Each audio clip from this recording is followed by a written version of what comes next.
আমাদের এই দিনে পাক হানাদার বাহিনীর আত্মসমর্পণের মাধ্যমে আমাদের এই বিজয় অর্জন হয়েছে।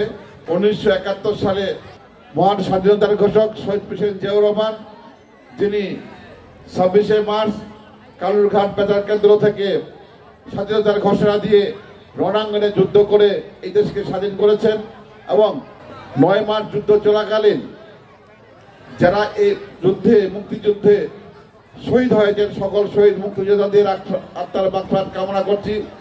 আজকের প্রজন্ম মুক্তিযুদ্ধ বিষয়ে অনেকেই জানেন না। দীর্ঘ 15 বছর এই বাংলাদেশে ইতিহাসকে বিকৃত করা হয়েছে।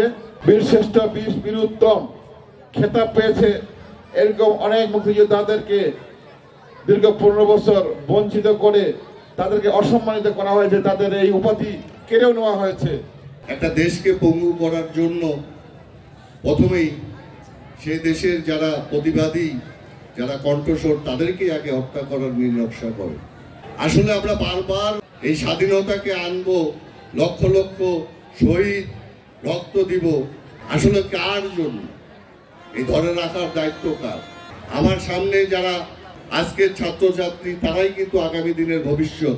তাদেরকে সেই ডিজিটাল যুগের আজকে তারা সবকিছুই দেখতেছে, তাদেরকেই স্মরণ রাখতে হবে এই সোনার বাংলা কিভাবে আগামী দিনে বিনির্মাণ করা যায়। অবশ্যই কালু ভাই খুব একটি পুরস্কার বিতরণী অনুষ্ঠানে আমাদের আজ এই খেলাধুলা, আমার একটি জিনিস পর্বে চলে যাব,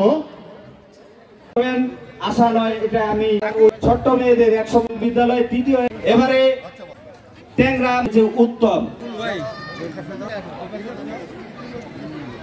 দৌলতপুর স্কুল অংশগ্রহণ করেছিল। দ্বিতীয় খাদিজা স্পিকিং স্ট্যান্ডপুর হাই স্কুল খেলা প্রথম হয়েছে খাদিজা সাইলা আক্তার শতাবগঞ্জের 42 বর্জন।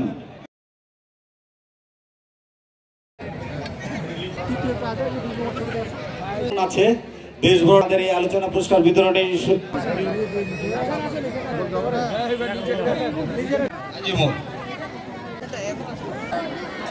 বলছি, আপনারা যারা বিভিন্ন ইভেন্ট, দয়া করে আপনারা কলেজ বিশ্ববিদ্যালয় ছেলেদের 400 মিটার দৌড় প্রথম হয়েছে সাকিব শতাবগঞ্জ, দ্বিতীয় দুজনকে।